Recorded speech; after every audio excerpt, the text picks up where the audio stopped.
After lots of city and not nearly enough beach, we headed south to explore the Algarve. My third stop in Portugal got off to a rocky start. Our train to Faro got cancelled due to strikes, so we spent the morning at a hotel getting work done while we waited for our bus. Thus, we arrived in Faro just in time to catch the sunset. We went by the marsh to watch the end of it, which was a beautiful way of ending a very hectic travel day.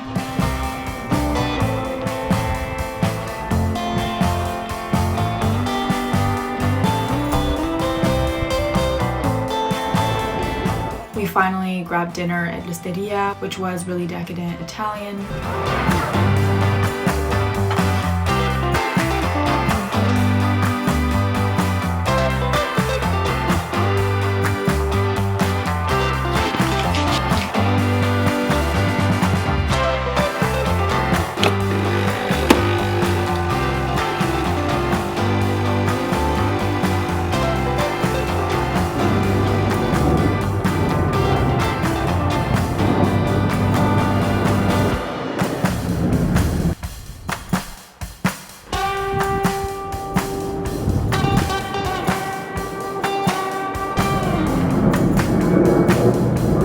The next day, we went to probably the most local restaurant in Faro, which served all-you-can-eat grilled fish and authentic Portuguese food. They did not speak a word of English, and even the Google Translate didn't help us communicate. Therefore, we ended up with proper fish dishes instead of the mixed fish all-you-can-eat option.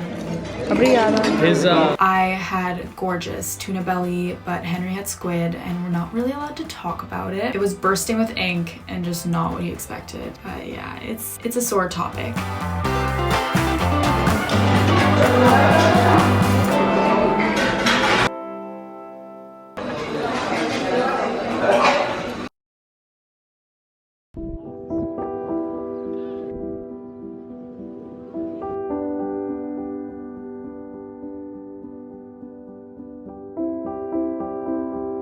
After eating, we Ubered to the beach. I know that just sounds so wrong, but it was a 45-minute bus ride and it was already midday, so we just wanted to get there. The beach was really beautiful and quaint, not busy. This was such a relaxing afternoon.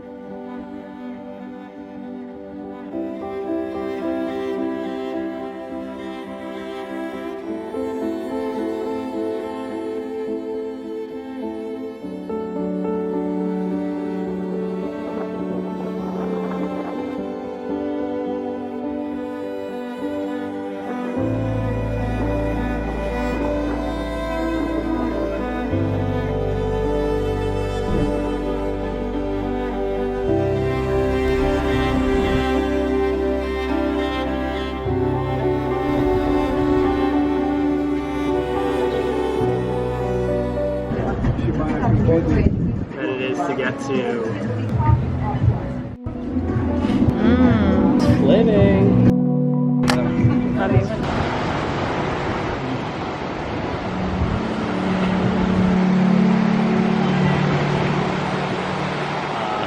Tough luck.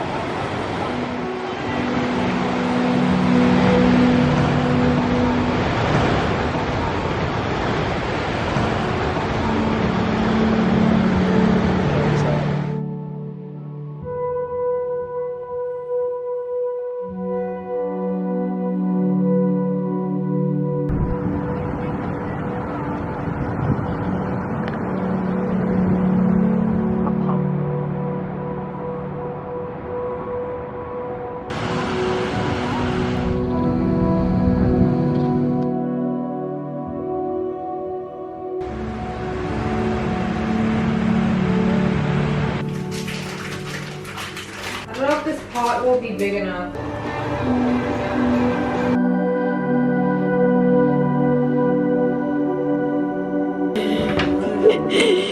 Small portion. Chef hour. It's actually not bad. Our second day, we basically pressed repeat on the previous day. When you're on the go so much, slowing down tends to bring out a lot of stuff you've been too distracted to face or think about. I put an immense amount of pressure on myself to make sure everything is the best it can be. Like, I am a perfectionist through and through, whether it be with the way that I look or the way I plan my trips, down to the way that I edit. And so finding ourselves somewhere that was nothing like we expected forced me to reflect on that side of myself and find ways to enjoy our time here despite it not being what we had pictured. On top of that, my first months abroad were filled with so much self-loathing. I think I go through extreme self-conscious periods in the winter, especially because I tend to hibernate and take terrible care of myself. I think my critical side is great for a lot of things, but when it comes to looking at myself in the mirror or making the best out of situations or reflecting on my work, I tend to go a bit too hard. I'm sure some of you can relate to that. Being honest with myself on paper about these feelings is really, really helpful because not only does it make me realize the frivolity of most of it, but it also gives me an outlet for my sadness and stress. Like, I get to rant without having to talk to someone. It can be hard to share this type of stuff with others, as much for you as for them. I also tend to be a lot more positive on paper than in my head, maybe because having my intrusive or ugly thoughts be so in my face makes me feel worse somehow. I never want to be someone who's negative. It's just such an unattractive quality, so oddly, thinking that way helps me.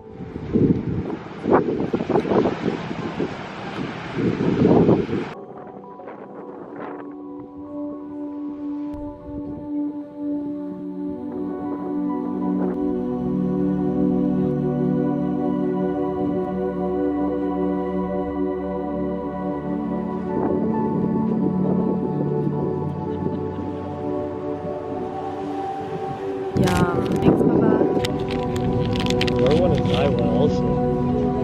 What?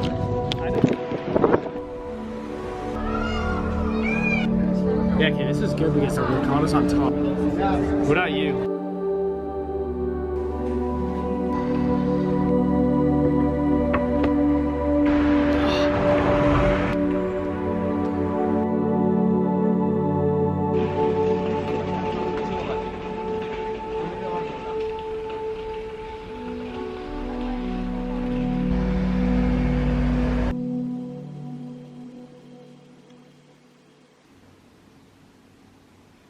Arriving in Lagos felt like a reset, so peaceful and beautiful. How could anyone not have the most wonderful time here? We spent the first night in this adorable B&B by the city center.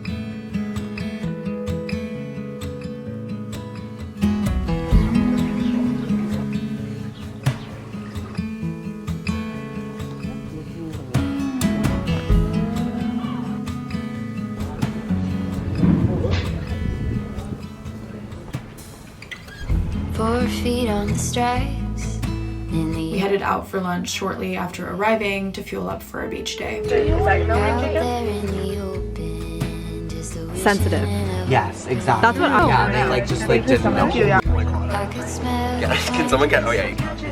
Oh yeah. Now this beach is what I expected from the Algarve, the rock formations, the little caves and the openings in the rock. Magnificent doesn't even begin to cover it. We were all ecstatic to be here, which made it all the more enjoyable.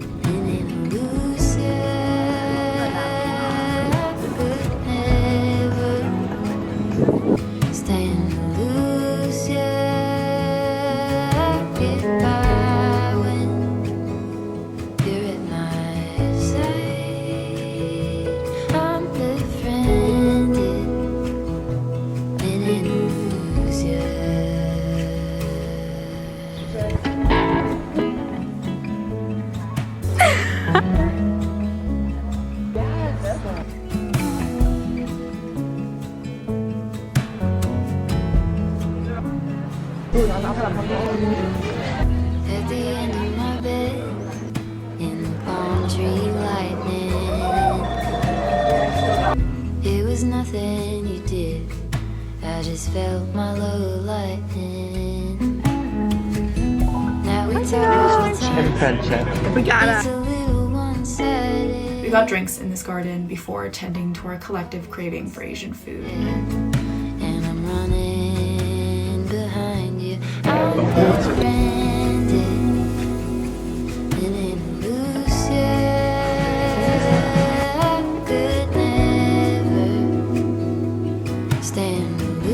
Yeah, it's only a 3-minute drive. No, I think it's We're walking down the strip with all the Yeah, mine would be dumplings from Dumpling Hut. See, it's Portuguese on Wikipedia. I want to do something so local. We moved into a villa the following day. Hidden up in the hills, it felt like we were at least 100 miles away from any form of city. There were horses roaming free, cats chilling on our furniture, flower canopies upon flower canopies, and even a pool we spent lots of time laying by.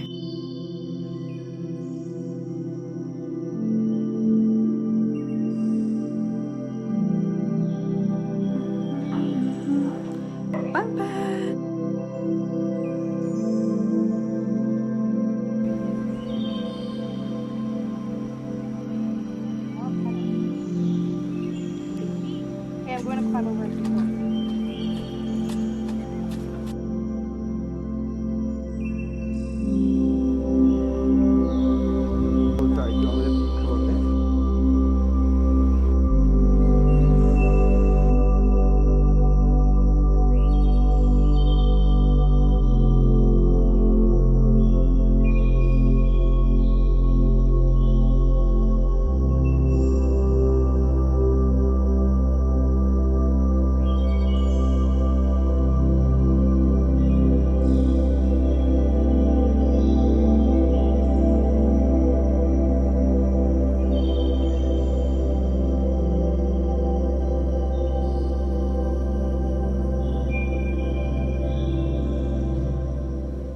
We're gonna go to the beach. We're gonna walk through the trail that's behind our Airbnb. This place is perfection.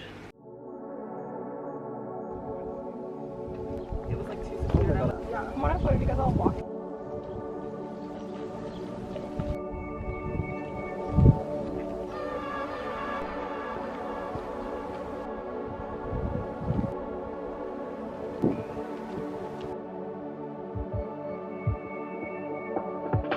We trudged across the hills to arrive at the beach where Brie and Faith found a nook in the rock we claimed for the afternoon.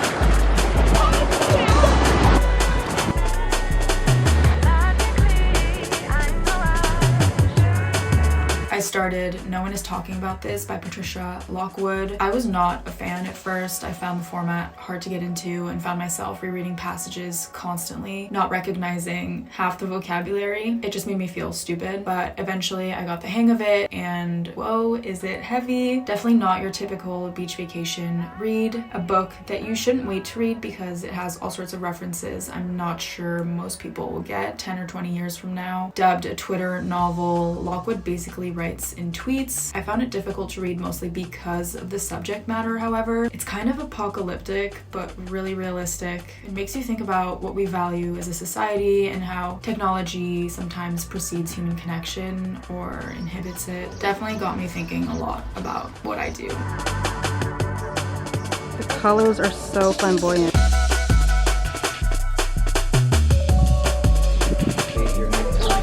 Face off.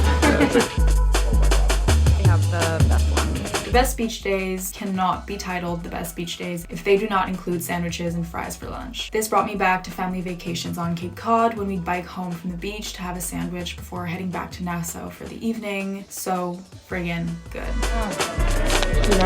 Debbie?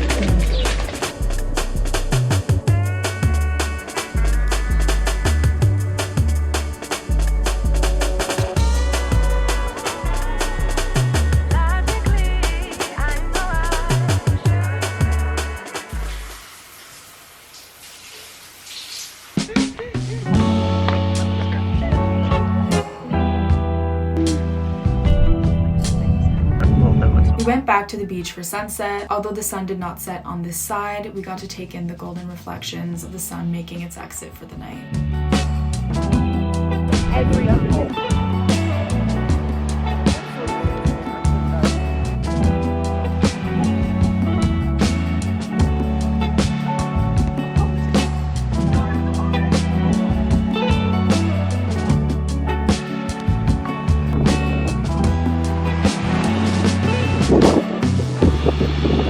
We even ventured into this little cave, which was quite bold of Brie, who was wearing closed sneakers. Never underestimate the tide. The tide has a mind of its own.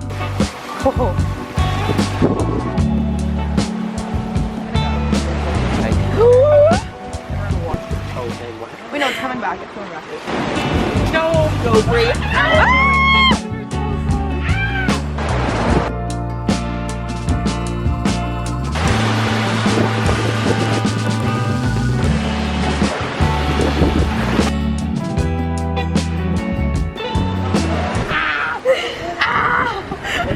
My God. Okay, we need to go. Yeah, we need to go. Brie, run! Brie! There! so much. Oh my God. Just got my feet wet.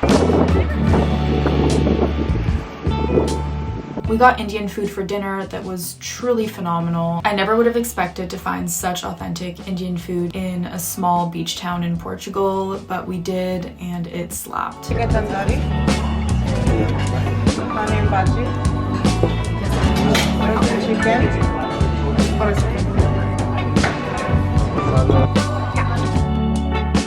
Oh, spicy?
Last day, I took advantage of the villa, reading and sunbathing all around its premises. I ended my Portugal trip in a bikini. What more could a girl ask for?